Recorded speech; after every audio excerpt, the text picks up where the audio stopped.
español. Sí. Muy bien. Hola, mi clase. Hola, mi profa. Hola, mi clase. Hola, mi profa. Esta clase es una clase fantástica. Un gran aplauso para la clase. ¡Qué clase fantástica! Ok, clase, miren. Rápido el calendario. Ok, clase, viernes, el primer, finito. El 2, el 3, el 4, finitos. Hey, clase, hoy, fantástico. ¿Es el 5? ¿Sí o no? No. El 5 fue ayer. Clase, ¿cuál es la fecha? F-E-C-H-A.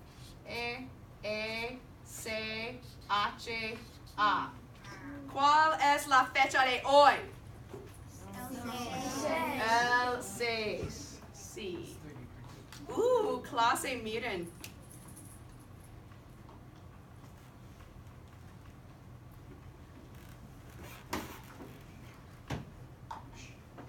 Miren, clase. El cumpleaños de Taylor Swift es el 13 en una semana. Clase, miren. 1 día, 2 días, 3 días, 4 días, 5 días, 6 días. En 7 días será el cumpleaños de Taylor Swift. I knew your birthday was the 13th when you walked in. Clase, un aplauso para Taylor Swift.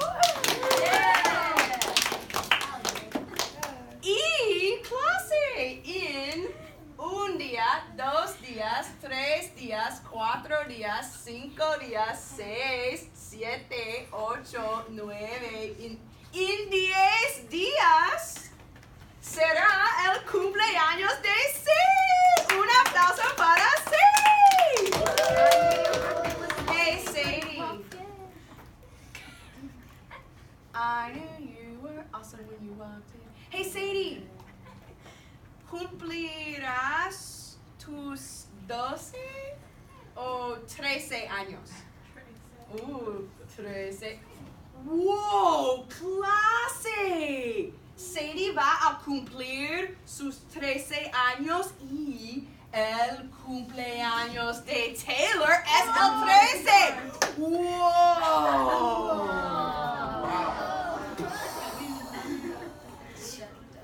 ¡Wow, Sadie, qué fantástico! Ok, clase, vamos a leer con el leadership de Charlie. Clase, un aplauso para Charlie. No, clase. Un gran aplauso para Charlie.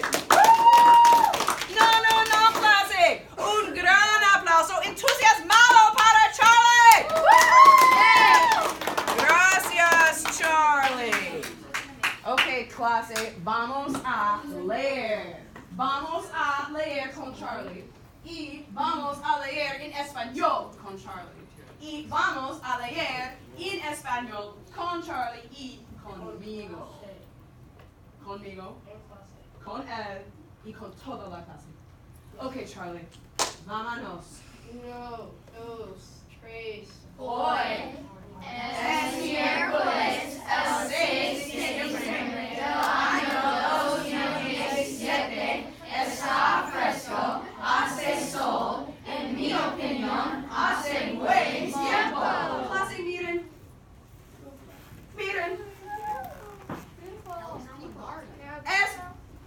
Hace buen tiempo,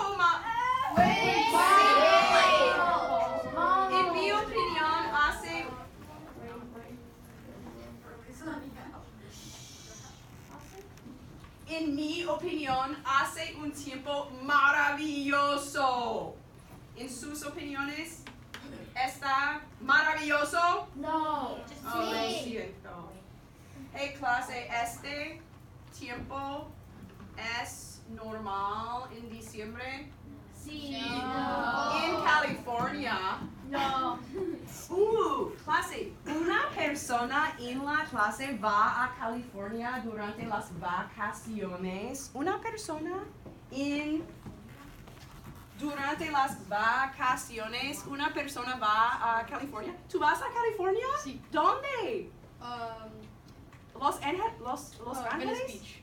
Wow, Venice Beach es fantástico. ¿Ya visitaste Venice Beach? ¿Tú en el pasado? No.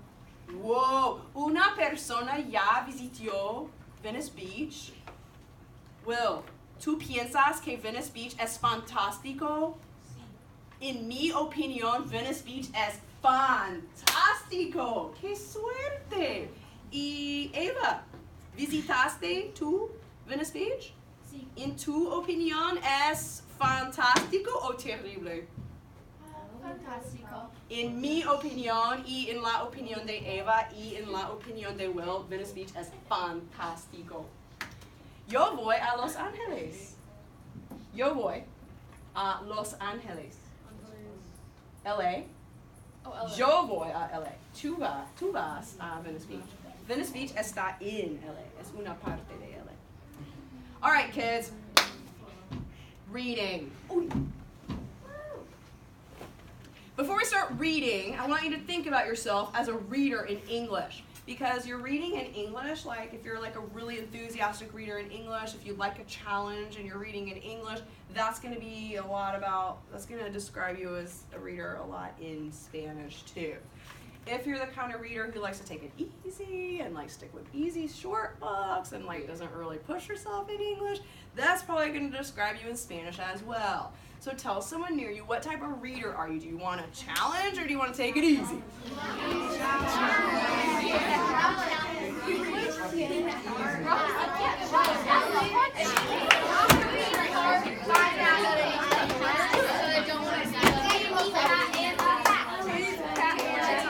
All right, Henry. 5, 4, 3, 2, 1, 0.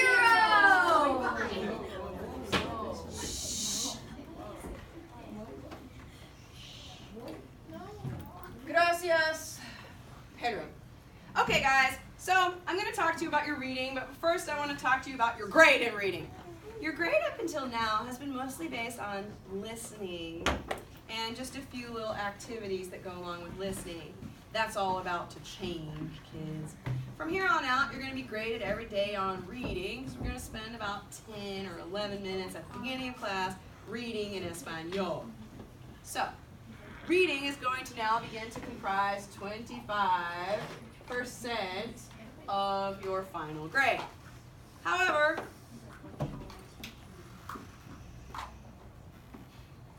you don't need to be worried because, if I don't answer your question, I'll take questions at the end. You don't have to be worried because sometimes when I tell a class like 25% of your grade is about to be reading, they're like, oh my gosh, we're going to have to do reading logs. Raise your hand if you've ever done a reading log and it like killed it for you. It like made reading horrible. Yes, okay. So we're not going to do reading logs. Some kids think, oh my gosh, we're all going to have to read the same book and it's going to be boring. Raise your hand if you've ever had to read the same book as the whole class and you thought it was really boring. Yeah. Raise your hand if you're actually like a really strong reader and you love reading, but when you have to read a book together, you hate it. Yeah, I was like that too. So, raise your hand if you've ever had a teacher who made you read a certain number of pages every day and it became kind of a chore and that became boring too. Okay, great. So you'll be happy to know that in this class, we're not going to do anything like that. I used to teach language arts, and we didn't do that in language arts either. So, how am I going to grade you 25% of your grade if you're not going to do a reading log, and you're not going to have a quiz over the same book, and you're not going to do any writing about it, and you're not going to have a diary about it or keep a dictionary about it? Like, what am I going to do? Well, I will tell you. I will watch you read. Yes. Oh my God. That is crazy. I'm a trained professional educator with a background in literacy and language arts, and I have 2 eyes, 2 ears, and a pair of glasses to help me see even better. So, I will simply watch you, and I'll be watching for 3 different things so that I can base your grade on it. Now, if you're the type of kid who really wants to see the rubric and you really like to see like the official thing, I can show it to you, but I'm just going to tell you what I'm looking for because it makes it easier. There's 3 things that I'm looking for. They're actually very easy for you to complete. Everyone is probably going to make an A unless you just like somehow can't push yourself as a reader and you need like extra special support. The first thing that I'm going to be looking for you is that you're looking for texts that fit you as a reader. Now, I can't really tell you what type of text you're going to want to go for because I don't know you as a reader the way you do. You probably do not actually know yourself as a reader in Spanish. So the first couple weeks of reading up until winter break and even the first couple weeks in January is going to be a time of like experimentation for you as a reader. You're going to be looking for what kind of texts make you feel strong, interested, and motivated. Here's two things that I will be looking for, thing A and thing B.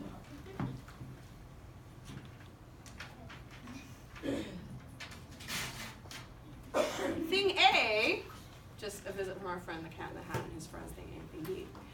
Thing A that I'll be looking for is that you are picking a stack of texts. A lot of these texts are actually super short, and we have to read for 10 or 11 minutes, and you can't get up out of your seat that you picked to read in, so you need to take a stack of texts. Most of us are going to take at least 6 or 7 different texts to keep ourselves reading. Some of us are going to like shoot right on up to chapter books. You might want to revisit the good old adventures of Isabella. You might just shoot right on up to chapter books, in which case you might take fewer, right? You might take 2 or 3 different chapter books to see which one you like the best. It's up to you. But you want to have a stack of books to keep you busy for 10 or 11 minutes so you don't have to get up, because that will impact your grade. The next thing that you want to do is take a variety of different texts. That way you can find the type of text that work best for you. Let me tell you a little bit about your choices.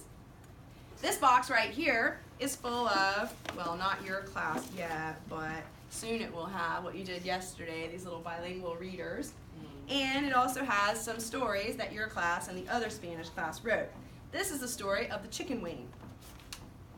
This is the story of the golden kazoo. This is the story of Mr. Bob. So there's lots of stories in here that were written by you and the other Spanish class, and so you might want to pick some of these. They're quite easy to read.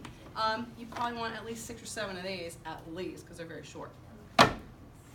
Over here, there are 2 different types of books. One type of book is these little white sort of booklet things that you print off of the internet, reading A to Z. It goes from level AA all the way up to level C. However, I mean, like, literally it goes up to level Z, but you're not ready for those yet, so we'll put those out later. The difference between I think actually they only go up to level B. The difference between a level AA book is that a level AA book is like super duper easy. They're written for like preschool kids. And they're written for like Spanish speaking kids who like are just learning how to read. So every single, you probably read these kinds of things when you were like 3 and 4 years old. Every single page has just like one little thing that changes. This one's called cinco. So for instance, it says cinco vasos. And you can tell obviously that vaso is cup.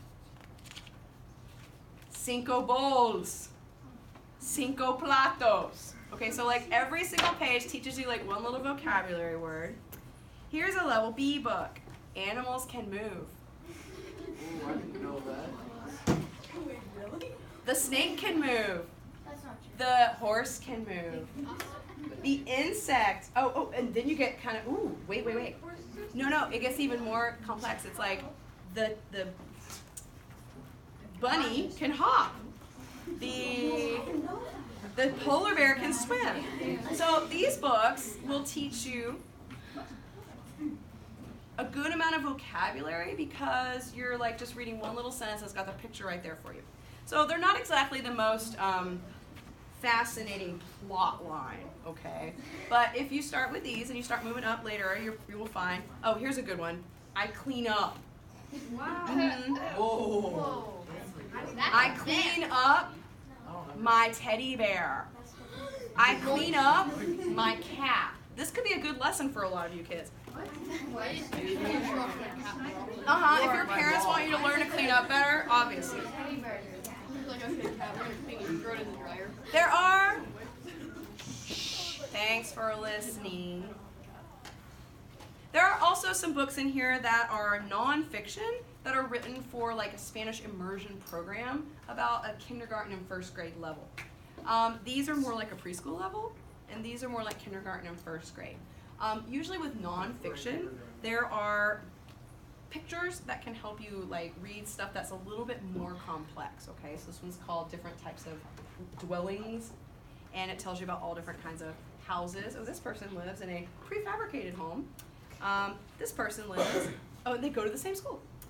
So you might like these round like a circle, how to make a frog out of paper. It's kind of like origami, right? It tells you all the different steps. So these nonfiction books, actually some of them go up to a higher level. Some of them are a little bit more complex, but that's okay because they have pictures to help you. Then if you look, so these are kind of like written for native speakers, fiction and nonfiction. If you look over here, there's two different kinds of books, and we are going to need somebody to help us like collect these books, like 3 people at the end of the day. So if that's you, you might think about like volunteering for a job. I do bribe these kids, so if you like bribes, come talk to me. In this box we have bilingual books and chapter books. So the bilingual books are actually for kids who have a little bit of self-control, I would say. In these books, they have Spanish and English. And so you have to have the self-control to not just read the to not just read the English, right? A lot of students like to read the English and then cover it up and read the Spanish, and then kind of check and see like if there's any questions, they can go back to the Spanish or to the English. So these bilingual books are great if you have the self-control and the curiosity to push yourself to focus mostly on the Spanish and use the English as a learning tool. Also, this is new for me this year. I've never done this before, but my French 2 kids have already read like all of these. Some of them have read like every single chapter book that I have, and so they need like a higher level of book than I can really provide them with these. So I've started with my French 2 class, and I think that we have some kids in this class who might actually enjoy some of these. What I did was I found books that like are available in English and in Spanish, and I just took them and clipped them together. And I have more, but I don't have enough clips. They only give Corbin 1 clip. So when I clip them all together, we'll have some other options. So this is the same as reading like this book, right? But instead of having it right there, it's like in the back. So what I would do is read the page in Spanish, and then flip to the page in English and read that, and then go back and read the Spanish, and it'll start making more sense to you as you flip back and forth. Also, readers, it's a really good strategy for you to reread your favorite books a couple times in Spanish.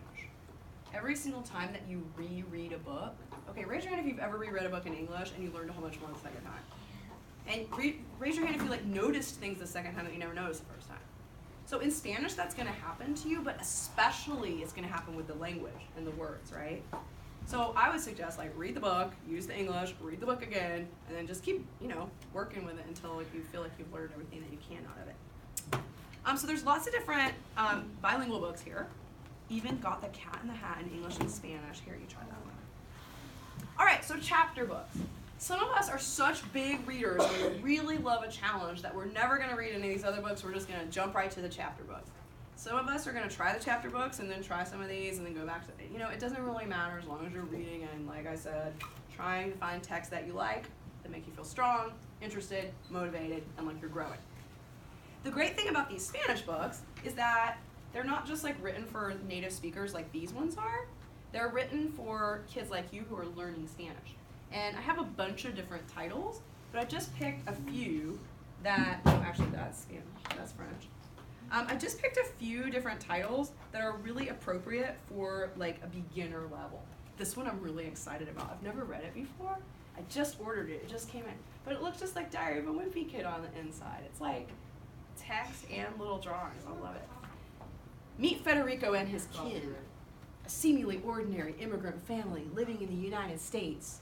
As you chuckle at clever jokes, intertwined throughout their stories, you'll discover the family is not so ordinary after all. Anyway, these books are great because if you're motivated to read them, you're not going to understand every word because obviously they're pretty complex up here. But in the back, there's a glossary with every single word that you need to know. So a motivated kid who's reading one of these books is going to be like reading along in the front and then turning to the back to learn the words that they need to know. I picked every single one of these because they all have a glossary, full glossary in the back for you. These I can't let you have because they're not clipped together and I don't want them to get separated. But later on, I will clip these together and you'll have more choices for these like bilingual readers.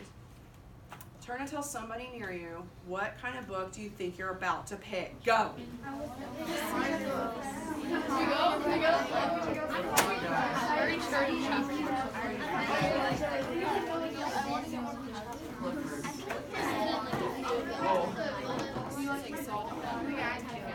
Wait, we should all just get one Oh, but wait, kids! I forgot to tell you about these other books. Gah, Hargan, and Gah.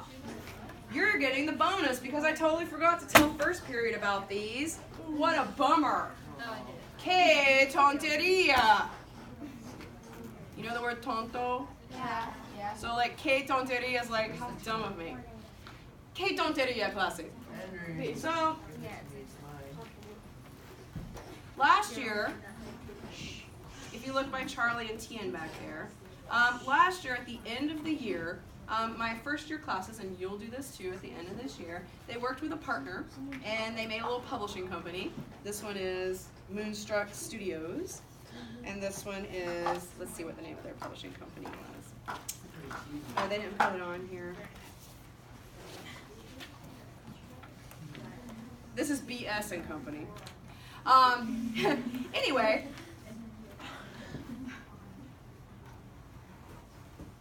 they formed a little publishing company and they made little books for you guys to read this year. And these kids are 8th graders and they're sitting right over there, some of them, in Miss Peterson's Spanish class right now. So these kids made books for you. And I told them that at the end of the year, if they had to look up a word or they weren't sure about it, that they should put a highlight or underline on there and give you a little glossary in the back. So these books are very fun to read. They're like written by students in class. And I'm gonna, do you mind, Kelly, taking this to Charlie? You can put it back over there. I'm gonna just have, oh, Victoria, sorry. I'm gonna have, they're back there, right? And so, Charlie, if you don't mind, just putting them over there. Thank you. All right, so that's the first thing. That's the longest thing. I need to tell you 2 quick other things that your grade is based on, and then we're gonna read. So, your first job as a reader is to make sure that you're searching around and trying out different texts, especially in the next couple weeks, to find what kind work best for you. The second thing that you're going to be graded on is that you're working to learn some Spanish, okay? You can kind of tell when a kid is working to learn Spanish by watching them read. Here's a kid who is not working to learn Spanish.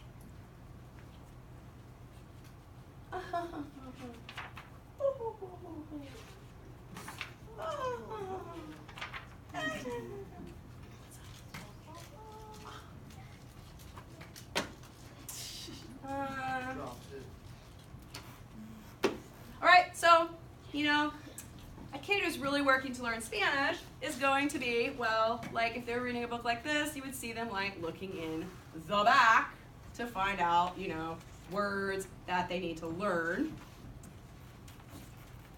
If a kid was reading a book like this, a bilingual book, you'd probably see them reading, maybe covering it up, looking and checking, or at least like comparing and contrasting the English and the Spanish. If a kid's reading a book like this, they're not just going to be flipping through it looking at the funny pictures. They're going to actually be working to match the pictures up with the text underneath them. And of course, in those books over there, they're going to be like reading and looking at the pictures. So that's very important. I'll be watching you to make sure that you're trying different texts and also that you're working to use the text as a learning tool and not just like some fun pictures to watch. Go by like a cartoon with no words. And the third thing is that, well, this is pretty self-explanatory, right? you need to be focusing on the text in front of you, right? It's kind of hard to learn Spanish when you're looking out the window, fiddling with your shoes, adjusting your hoodie, or closing it up like this. I don't know why. Why do people do that? Why? Why? Or having a conversation with someone near you. I knew everyone was going to do that. I just knew it. I've just been teaching. Roxanne, I've been teaching long enough to know that if I said don't do it, everybody would do it. It's like, don't think about an elephant. Just don't. Put that elephant out of your mind. Quit thinking about an elephant. Cassidy, we're done.